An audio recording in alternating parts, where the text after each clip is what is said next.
Mr. Carter was an accomplished author. He wrote 32 bestsellers, 33 in all before his passing, and many also wrote books about him. We want to bring in an author, Jonathan Alter, who wrote a Carter biography, to talk more about his life and what your thoughts are after you spent so much time researching, knowing, and really understanding their lives. What have your thoughts been as you watch this day one of the Carter State funeral? Good morning.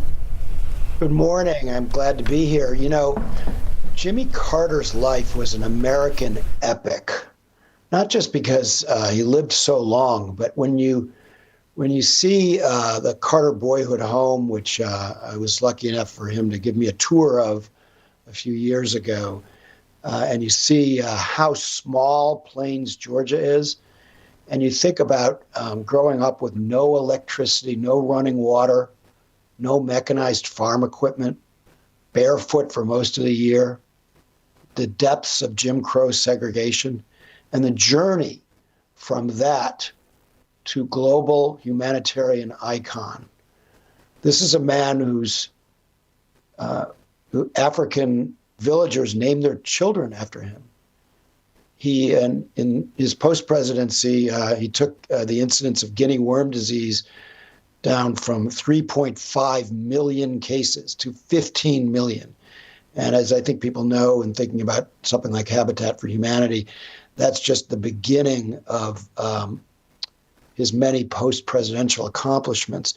But what I guess comes most to mind on this occasion, on this sad occasion, is how misunderstood he was.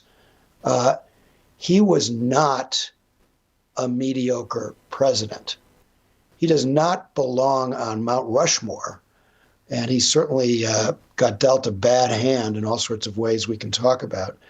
But he was a political failure who turned out to be a substantive and often visionary success in a wide variety of areas, both at home and abroad.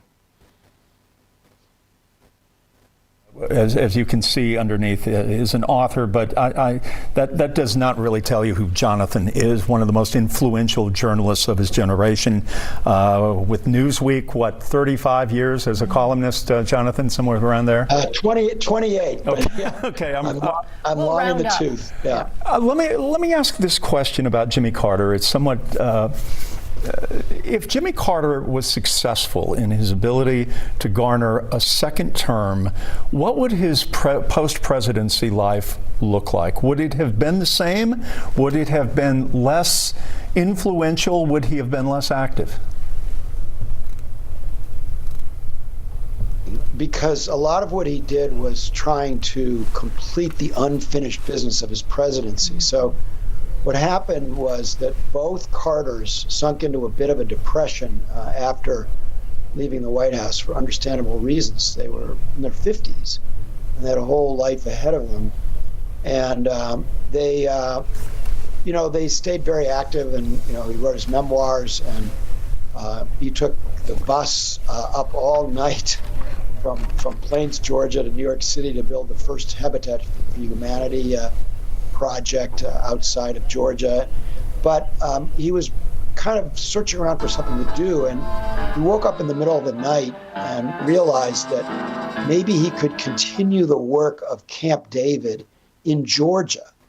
And so he came up with this idea for what became the Carter Center. And I think if he had a second term, first of all, he told me that what he most wanted to do was to complete a regional comprehensive Mideast peace deal and complete the unfinished business of Camp David, which would have included a Palestinian state. But even if he hadn't accomplished that, I think I'm not sure his path would have gone in the same direction. He wouldn't have had as much of a motive had he been a two-term president to revolutionize the post-presidency, which is what he's done. And he set a new standard for what a president should do after they leave office. They don't live up to it. Most of them don't want to give up the big speaking fees, which Carter donated to the Carter Center, or the tea time. But Carter his life is kind of a masterclass in making every minute count. And so I guess even though his post-presidency would have been different, it still would have been very productive. Interesting, because he once said that he kind of resented the idea that people kept saying he had a failed presidency, because he said, I did what I hoped. I told the truth. I obeyed the law. I promoted peace. I love your perspective on the thought that he was a failure really at playing the game of politics, that there were things he could have done perhaps to try to stay in office, but he was more focused on what he believed was maybe the long game and a greater good that would play out over time but cost him a second term. Yeah, I mean, he did do a number of things that were political, but by and large, he made choices on the merits. He made decisions on the merits. And so as he told me, and as Rosalind told me, if he had bombed Iran, he would have been reelected. He would have seemed like the tough guy, but they would have executed the hostages, and, tens of thousands of Iranians, at least 10,000, he said, would have died. And so Carter was actually very at peace on the issue of the Iranian hostages because they all came home unharmed. Now, to stick it to Carter, the Ayatollah didn't release them until from Iranian airspace until just a few moments after Ronald Reagan took the oath. But it was Carter who had stayed up all night for 2 nights in the Oval Office negotiating their release. So that's one thing he could have put off that would have done that would have helped him. If he'd put off the Panama Canal treaties, which are back in the news now, by the way, many people advised him, don't touch this. 2/3 of the country is against it. Ronald Reagan is saying, we bought it, we own it, it's ours, and really making a lot of political hay with that argument. Of course, Reagan, when he became president, realized that Carter had been completely right, and he didn't do anything to abrogate the treaties, as Donald Trump is now threatening to do. But if he had put off the Panama Canal treaties, he would have been better off politically.